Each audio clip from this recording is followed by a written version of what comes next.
Welcome to Mysterious UFOs, the phenomenon. UFOs, or unidentified flying objects, also known as flying saucers or flying discs, were widely reported in the 1940s and 1950s and attracted intense interest.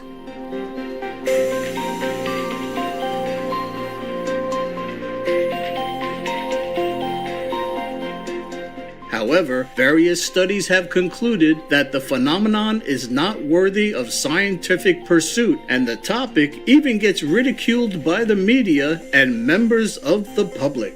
In our presentation today, we'll take a look at how the 2020 documentary The Phenomenon challenges the public's perception of UFOs with never-before-seen footage and extensive interviews with eyewitnesses, experts, government officials, and high-ranking members of the military. There are cases that are not explainable in conventional terms. That have been made by credible observers of relatively incredible things. When you got right up to it, it lit up. Was this a warning? Was this an attempt to communicate? Felt scared. I was running and playing, and then I saw this maroon color in the sky. It was not anything from this earth. He was looking at all of us.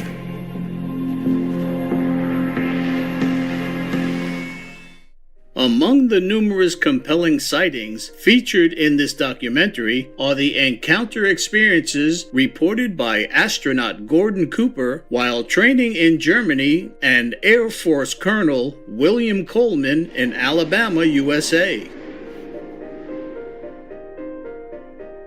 In northwestern USA, airline pilot Captain E.J. Smith jokes about aviator Kenneth Arnold's reported sighting until he too becomes a witness a few weeks later.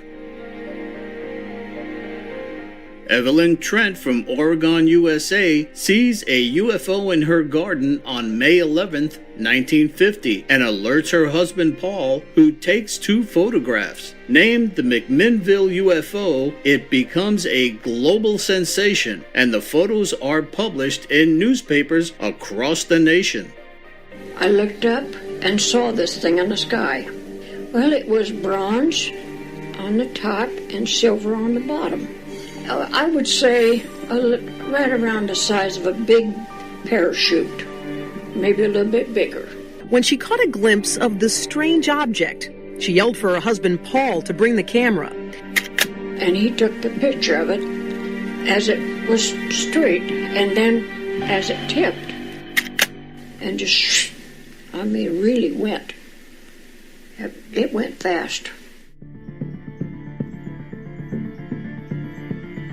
Then, in July 1952, a group of UFOs are spotted 3 times over the Chesapeake Bay and Washington, D.C. area of the USA, dancing through the restricted airspace and disappearing quickly when interception is attempted. One of the pilots reported that he did see a group of lights, and he flew towards them, and they appeared to be all around him. Then they moved off, according to the ground radar and his report. In 1964, police officer Lonnie Zamora in Socorro, New Mexico, USA, not only sees a big white object sitting in the arroyo, but also 2 small figures walking around the craft dressed in white overalls. Lonnie gets out of his car just 50 feet or 15 meters from the UFO. One of the 2 figures looks straight at him before they fly away. Lonnie can feel the heat.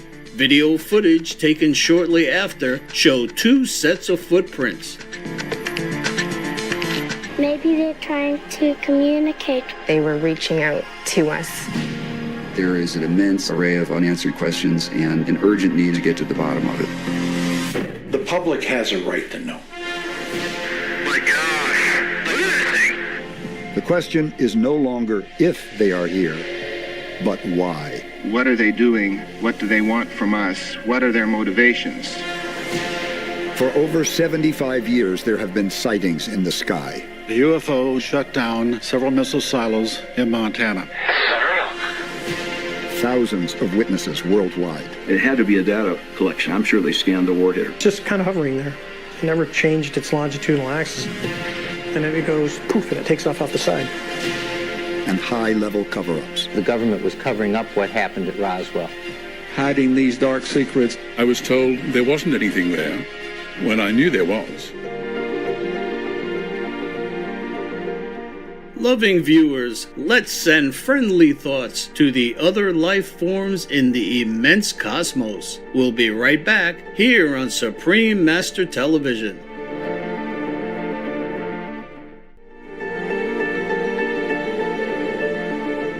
Welcome back to Mysterious UFOs, the phenomenon.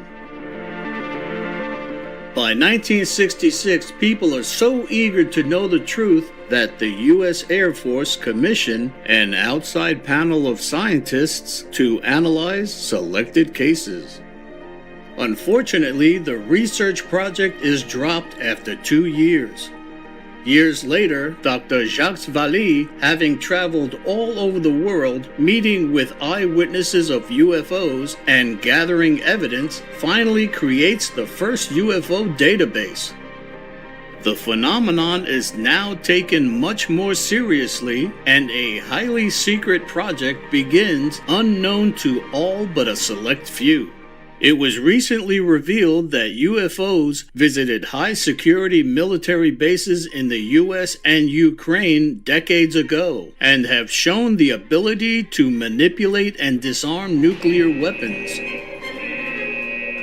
In all cases reported, it seems UFOs hold no hostility towards us. A more recent event in 1994, believed to be the most significant close encounter in modern history, occurred at the aerial school in Ruwa, Zimbabwe. The children watched as more than one big UFO flew past slowly and landed just beyond the far edge of their playground. They saw small figures in black with big eyes.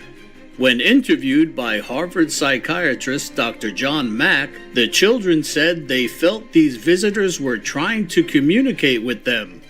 One child told Dr. Mack how during the encounter experience, thoughts came to her that we are harming our world. Too many trees have been cut down, and eventually there will be no air and people will die. 20 years later, all the children, now adults, can still remember the incident vividly and confirm again that these beings are trying to reach out to us and tell us something about our environment and technology through telepathic communication. People need to know there is something else out there. Yes, there have been visitation, crashed craft, material recovered. Shouldn't we be spending some money to study all these phenomena? They were trying to communicate, trying to tell us something. Now it's time to tell people about it.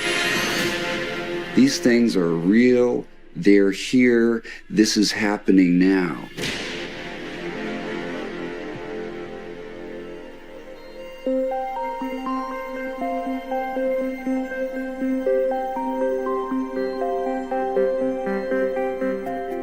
In 2010, Supreme Master Ching Hai answered a question about UFOs. Lately, there seems to be many more UFO sightings. Is there a reason why they seem to be more prevalent in some countries than others? Do the aliens have a reason to choose these countries over others? Yes. Recently, our planet is in trouble, you see, in danger, in urgency. So they always come to try to give the blessing or to avert some disaster, whatever they can, you see. Be it comet or earthquake or typhoon, without their intervention, we would have been done for, okay? Yes, Master. And some may be there in those different countries because maybe those countries needed to see them more to believe that they exist. Or they needed more help in those countries. Yes, okay? I understand. Those country people are more receptive, more easy to accept their presence. And now they come more because they have been spreading their information of their presence all over the places. So they dare to come a little bit more. Before they would not dare. So they come before a little bit here and there to spread out that information. Yes, and now they feel they could come more now. Also because of the urgencies of our planet. Okay? Yes. Because now it's safer for them to let us see them. Also now we are more accepting of their presence due to information about UFOs on the internet, in books, and government help to release many of the UFO facts. So the people are more open now to their existence. So they feel more easy to come to help us in any way they can. Yes? Yes. They love us, no end. They love us, no end. They wish that we also as developed and as knowledgeable about moral standards like they are. They try to help as many ways that they can. They help us much, much, much. We have to thank them also. With their technology, they help us to avert as many disasters as they can. Even individually, they help to rescue many people who doesn't even know that they're rescued because they're unconditional. Without their intervention, we would have gone. The planet gone, people gone, all gone. Wow. They're trying to help us so that we can hang on in there so that we may wake up and help ourselves. For more information on the phenomenon, please visit thephenomenonfilm.com. The Phenomenon is a fascinating film that shows us there is so much more in the universe for us to explore, discover, and learn from. Noble viewers, thank you for your gracious presence today.